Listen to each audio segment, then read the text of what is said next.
Hello बच्चों, आज हम नेशनल इनकम के डिफरेंट मेथड्स को मेज़र करने के लिए कौन कौन से मेथड्स को अपनाते हैं उन विधियों को हम देखेंगे, है ना।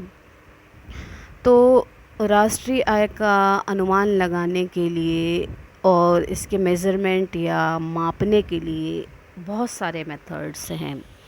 इन मेथड्स में से सबसे पहला है मेथड जो आएगा वो उत्पादन प्रोडक्शन मेथड होगा, है ना। दूसरा जो आएगा इनकम मेथड होगा। तीसरा जो आएगा एक्सपेंडिचर मेथड होगा ये। और चौथा जो मेथड होगा वो social cost and accounting method होगा। ये चार मेथड्स के बारे में आज हम बात करेंगे। चार विधियों के बारे में बात करेंगे कि ये मेथड क्या हैं और किस तरह से काम करती है ये मेथड, है ना। तो सबसे पहला है प्रोडक्शन मेथड, उत्पादन संगणना विधि। तो राष्ट्रीय आय की संगणना की इस मेथड के अंतर्गत एक साल के अंदर जितनी भी वस्तु और सेवाओं का उत्पादन किया जाता है उन सब वस्तुओं और सेवाओं का नेट वैल्यू ज्ञात कर लेने के बाद उन सबको टोटल या फिर उन सबको जोड़ने से जो टोटल अमाउंट आती है उसको, उस राशि को राष्ट्रीय आय हम कहते हैं। तो यहाँ इसका शुद्ध मूल्य का अर्थ है कि टोटल प्रोडक्शन में से कच्चा माल और अन्य पदार्थों का मूल्य अथवा मूल्य या दूसरे को हस्तांतरित उत्पत्ति के जो स्वयं उत्पादन कर रही है उसको कम कर देते हैं और उत्पादन के मूल्य में मशीन का जो डेप्रिसिएशन है, मरम्मत है और इसके प्रतिस्थापन व्यय को भी यहाँ पे कम कर दिया जाता है ना। तो इसका फॉर्मूला होता है राष्ट्रीय आय इक्वल्स टू शुद्ध राष्ट्रीय उत्पादन प्लस हमारे गवर्नमेंट के डोनेशंस, इसमें से माइनस होते हैं अप्रत्यक्ष हमारे जितने भी व्यापारिक टैक्सेस होते हैं, फिर इसमें से माइनस होते हैं गवर्नमेंट उद्योगों का आधिक्य और इसमें से माइनस होते हैं व्यावसायिक भुगतान और इसमें से माइनस होता है सांख्यिकी समायोजन। तो शुद्ध राष्ट्रीय उत्पादन को बाजार मूल्य से साधन लागत में बदलने के लिए बहुत सारी विधियां हैं उनका उपयोग किया जाता है। तो इसमें क्या होता है, सरकारी सहायता और उत्पादन को शामिल किया जाता है सबसे पहले, है ना।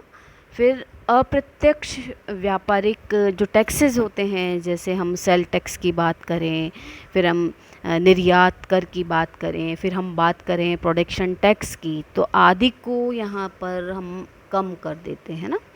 फिर सार्वजनिक उद्योगों से जो आधिक्य प्राप्त होता है उसको भी यहाँ पर हम कम कर देते हैं और कई प्रकार के व्यापारिक हस्तांतरण और भुगतान को भी यहाँ पर कम किया जाता है और अंत में सांख्यिकी समायोजन किया जाता है जो कि पॉजिटिव और नेगेटिव हो सकता है ना।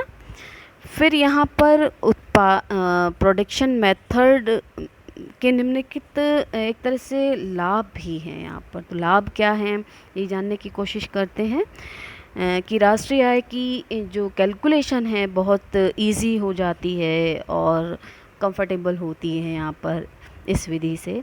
इस मेथड से राष्ट्रीय आय की गणना सही होती है क्योंकि इसकी गणना के लिए देश के सभी प्रकार की उत्पत्ति और व्यापार से संबंधित आंकड़ों की सहायता ली जाती है।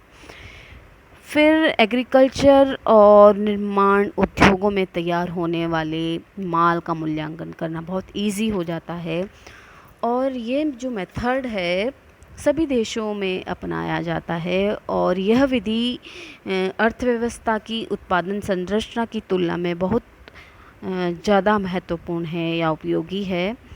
और ये तो मैंने कुछ लाभ के बारे में बात की। जहाँ लाभ आता है वहाँ हानि भी अपने आप आती है। तो ये मेथड जब अपनाया जाता है तो कुछ हानि है, या हम कहें कि कठिनाइयाँ भी आती हैं इस मेथड्स को अपनाने में, तो क्या-क्या कठिनाइयाँ हो सकती है? हुँ?